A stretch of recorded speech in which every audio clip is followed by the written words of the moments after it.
Hello students, welcome to the channel. This is Anupam. आज हम start करेंगे न्यू चैप्टर 9। लेकिन चैप्टर 9 स्टार्ट करने के पहले चैप्टर 8 में हमने जो भी पढ़ा था उसका एक क्विक रिवीजन करेंगे। तो चैप्टर 8 में हमने क्या पढ़ा था? चैप्टर 8 में हमने पढ़ा था ट्रिग्नोमेट्री। ठीक है, ट्रिग्नोमेट्री के अंदर हमने क्या पढ़ा था? सबसे पहले हम पढ़े थे ट्रिग्नोमेट्रिक रेशियो के बारे में। कौन कौन सी रेशियो होती है? Sine theta, cos theta, tan theta, फिर इनका reciprocal that is cosec theta, sec theta and cot theta. इसके साथ साथ हमने नेक्स्ट क्या पढ़ा था? हमने देखा था एक टेबल जिसमें ट्रिग्नोमेट्रिक रेशियो का कुछ स्पेसिफिक एंगल्स पे क्या वैल्यू होती है वो हमने पढ़ा था।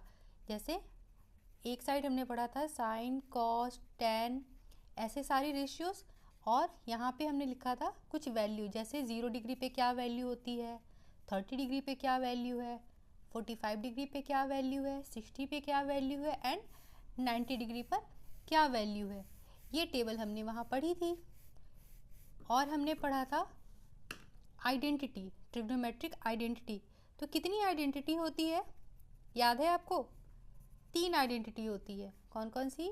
फर्स्ट है sine square theta plus cos square theta is equal to 1। Second क्या है? 1 plus tan square theta is equal to sec square theta. And third कौन सा है? 1 plus cot square theta is equal to cosec square theta. ये 3 identity हमने पढ़ी थी। तो जब आप ट्रिग्नोमेट्री पढ़ रहे थे तो आपके माइंड में एक क्वेश्चन होगा कि आखिर हम ट्रिग्नोमेट्री पढ़ते क्यों हैं? क्या यूज़ है ट्रिग्नोमेट्री का? क्यों हमें ये सारे फॉर्मूलाज याद करने हैं, ये वैल्यूज़ याद करनी है? डेली लाइफ में हम इसका क्या यूज़ कर सकते हैं? क्योंकि जब हम प्लस, माइनस, मल्टीप्लिकेशन, डिवीज़न, ये सारी चीज़ें पढ़ते हैं तो इसका डेली लाइफ में एप्लीकेशन है।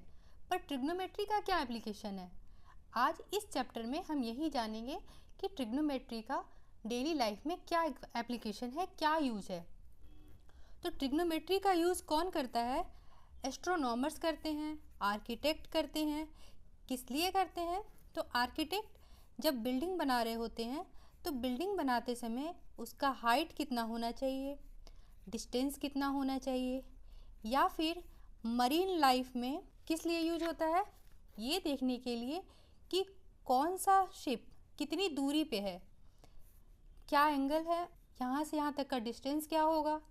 ठीक है, और कहाँ यूज होता है? और यूज होता है स्पेस में, अर्थ से जब देखना हो कि सैटेलाइट का लोकेशन क्या होना चाहिए, वो कितने डिस्टेंस पर है।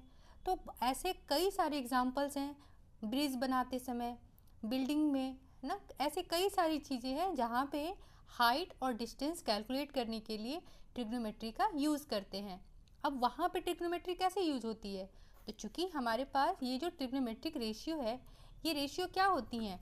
तो ये एंगल का साइड के साथ रिलेशन है ना। जैसे अगर हम बात करें इस ट्रायंगल की और इस एंगल को हमने सपोज लिया थीटा, तो ये हाइट क्या होगा? पी। थीटा के सामने का जो साइड है उसे क्या कहते हैं? P perpendicular. और थीटा का जो एडजेसेंट साइड है उसे क्या कहते हैं? बेस। और जो सबसे बड़ा साइड होता है, जो 90 डिग्री के सामने का साइड होता है, वो हमेशा हाइपोटेन्यूस होता है, दैट इज एच। तो यहाँ से हमें रिलेशन मालूम है, sine theta is equal to क्या होता है? P by H. Cos theta equal to क्या होगा? B by H. वैसे ही टेन थीटा इक्वल टू क्या होगा? P by B. तो ये आपको क्या दे रहा है? एंगल और साइड के बीच का एक रिलेशन दे रहा है। इसी रिलेशन के हेल्प से फाइंड आउट होता है डिस्टेंस, हाइट, एंगल।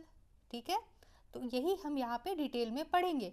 तो यहाँ पे आपको कुछ चीज़ें याद रखने की ज़रूरत है, जैसे रेशियो आपको याद होना चाहिए, ये टेबल याद होना चाहिए, क्योंकि इसी टेबल के हेल्प से हम सारा कैलकुलेशन करेंगे।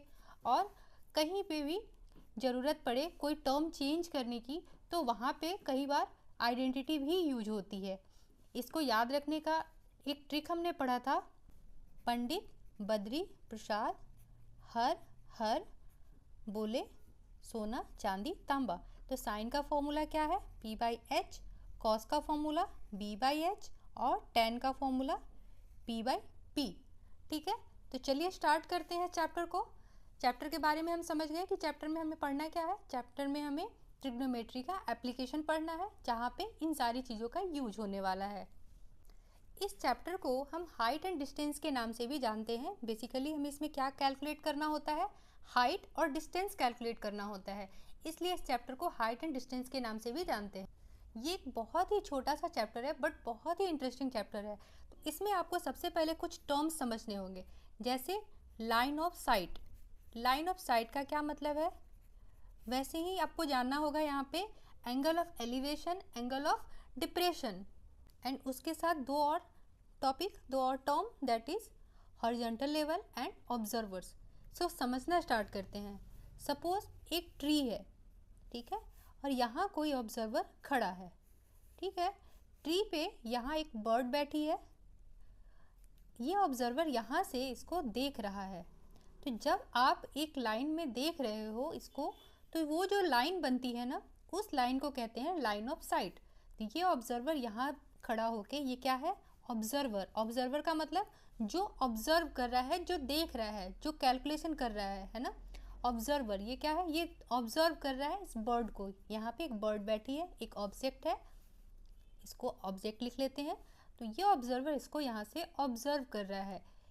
तो जिस लाइन से ये देख रहा है ना, जिस तरफ से देख रहा है, उस लाइन को कहते हैं लाइन ऑफ साइट, मतलब देखने की रेखा, ठीक है। तो लाइन ऑफ साइट समझ में आ गई। अब क्या है angle of elevation. Angle of elevation समझने के पहले हम समझेंगे हॉरिजॉन्टल लेवल क्या होता है। हॉरिजॉन्टल लेवल कहते हैं ऑब्जर्वर जिस ऑब्जेक्ट को देख रहा है, इस ऑब्जेक्ट से आप क्या करो, एक परपेंडिकुलर ड्रॉ करो, ठीक है। यहाँ से हमने क्या किया, एक परपेंडिकुलर ड्रॉ किया। उस परपेंडिकुलर के बीच में ये जो पॉइंट पे गया, और ये ऑब्जर्वर जहाँ है, यहाँ से एक पैरेलल लाइन ड्रॉ करते हो, ठीक है। हमने क्या किया, यहाँ एक पैरेलल लाइन ड्रॉ किया। तो ये जो लाइन है, पैरेलल लाइन, इसे कहते हैं हॉरिजॉन्टल लेवल। इसे क्या कहेंगे, हॉरिजॉन्टल लेवल। तो जब ऑब्जर्वर यहाँ है, तो इसके लिए हॉरिजॉन्टल लेवल क्या हो गया, तो जहाँ वो खड़ा है, जहाँ ये परपेंडिकुलर पड़ा, ठीक है, तो इस लाइन के पैरेलल हमने एक लाइन ड्रॉ करी, और उस लाइन को क्या कहेंगे, हॉरिजॉन्टल लेवल। उसके बाद ये जो हॉरिजॉन्टल लेवल है, इससे और ये लाइन ऑफ साइट है, इसके बीच का जो एंगल है, इस एंगल को कहते हैं एंगल ऑफ एलिवेशन। तो क्या कहेंगे, एंगल ऑफ एलिवेशन। आ गई बात समझ में, एक बार फिर से समझते हैं। ये एक ऑब्जर्वर है, यहाँ एक ऑब्जेक्ट है, ऑब्जर्वर इसको देख रहा है। तो जिस तरफ से वो देख रहा है, जिस लाइन से, जब हम वो लाइन ड्रॉ करेंगे, उस लाइन को क्या कहते हैं, लाइन ऑफ साइट कहते हैं। अब उस ऑब्जेक्ट से एक परपेंडिकुलर ड्रॉ किया, उसके बाद यहाँ ऑब्जर्वर है, इन दोनों लाइन को हमने मिला दिया, ठीक है। इसके पैरेलल यहाँ जहाँ लाइन ऑफ साइट का पॉइंट है, हमने जो लाइन ड्रॉ करी, उस लाइन को कहते हैं हॉरिजॉन्टल लेवल। और हॉरिजॉन्टल लेवल और लाइन ऑफ साइट, इनके बीच के एंगल को क्या कहते हैं, एंगल ऑफ एलिवेशन, ठीक है। तो चूंकि ये ऊपर की तरफ देख रहा है, इसलिए इसको क्या कहेंगे, एंगल ऑफ एलिवेशन। लेकिन वही यहाँ कोई ऑब्जर्वर है, ठीक है, ऑब्जर्वर यहाँ है, एक टावर पर बैठा हुआ है, और वो यहाँ से एक नीचे ऑब्जेक्ट है, ये ऑब्जेक्ट को देख रहा है। तो अभी ऑब्जर्वर कहाँ है, ऊपर है। तो ऑब्जर्वर के लिए हॉरिजॉन्टल लेवल यहाँ कौन सा होगा, इसका लाइन ऑफ साइट क्या होगा, लाइन ऑफ साइट ये ऐसे नीचे की तरफ देख रहा है, तो ये हो जाएगा लाइन ऑफ साइट, देखने की रेखा, ठीक है। तो ये लाइन ऑफ साइट हो गया। अब इसके पैरेलल हमें एक लाइन, यहाँ पे लाइन ड्रॉ करना है ना। क्या किया हमने, परपेंडिकुलर ड्रॉ किया, इसको मिलाया, इसके पैरेलल हमने एक लाइन ड्रॉ किया, ठीक है। ये लाइन जो ड्रॉ किया, ये क्या हो जाएगा, हॉरिजॉन्टल लेवल। और इस हॉरिजॉन्टल लेवल और लाइन ऑफ साइट के बीच में जो एंगल बन रहा है थीटा, इसको कहेंगे एंगल ऑफ डिप्रेशन। तो जब ऑब्जर्वर ऊपर है और वो नीचे की तरफ देख रहा है, उस समय जो एंगल बनता है उसे कहते हैं एंगल ऑफ डिप्रेशन। लेकिन ऑब्जर्वर जब नीचे है, ऑब्जेक्ट ऊपर है, तो जब ये ऊपर की तरफ देख रहा है, उस समय जो एंगल बनता है उसे कहते हैं एंगल ऑफ एलिवेशन। ठीक है, तो सारे पॉइंट्स क्लियर हो गए। एक टर्म और यहाँ हम पढ़ेंगे, वर्टिकल। ये वर्टिकल क्या है? तो जो परपेंडिकुलर हमने यहाँ ड्रॉ करा है ना, यहाँ जो परपेंडिकुलर ड्रॉ करा इसे कहते हैं वर्टिकल। ठीक है, यहाँ भी हमने एक परपेंडिकुलर ड्रॉ किया, तो ये परपेंडिकुलर क्या है? वर्टिकल। और इसे कहाँ यूज़ करते हैं? जब हमें कैलकुलेट करना होता है हाइट। ठीक है, क्योंकि चैप्टर का नाम क्या है? Height and distance. तो ये वर्टिकल कहाँ यूज होता है? हाइट कैलकुलेट करने में। और ये जो हॉरिजेंटल है वो कहाँ यूज होता है? वो यूज होता है डिस्टेंस कैलकुलेट करने में, है ना। जब भी पूछा जाएगा डिस्टेंस फाइंड आउट करें, तो डिस्टेंस में हम क्या फाइंड आउट करेंगे? Horizontal level. तो अगर मैं आपसे पूछूं यहाँ पे थीटा का वैल्यू बताने रेशियो में, तो हम इसको लिख सकते हैं यहाँ पे, इसको एक नाम दिया ए, इसे एक नाम दिया बी और इस पॉइंट को नाम दिया सी। तो ये कैसा ट्रायंगल बन गया? ये कुछ ऐसे बन गया ना, ए बी सी, ये हो गया थीटा और ये परपेंडिकुलर। अब आपसे टेन थीटा पूछा जाए तो टेन थीटा क्या होता है? P by B, P by B. और पी क्या होता है? थीटा के सामने का साइड। तो थीटा के सामने कौन सा साइड है? ए सी। और बी, बी क्या होता है? थीटा के एडजेसेंट साइड, और एडजेसेंट साइड कौन सा है? B C. तो टेन थीटा की वैल्यू यहाँ क्या निकल के आई? ए सी बाई बी सी। वैसे ही इस वाले केस में अगर हमें टेन थीटा फाइंड आउट करना हो तो कैसे करेंगे? इसको आप यहाँ पे ड्रॉ कर दो। और वैसे भी ये लाइन और ये लाइन क्या है? पैरेलल है। तो ये दोनों लाइन पैरेलल है, ये एक लाइन इसको कट कर रही है, तो ये और ये एंगल क्या होगा? सेम हो जाएगा कि नहीं होगा? अल्टरनेट इंटीरियर एंगल के रूल से। तो ये दोनों एंगल सेम हो जाएगा, किससे? अल्टरनेट इंटीरियर एंगल, इस प्रॉपर्टी के कारण।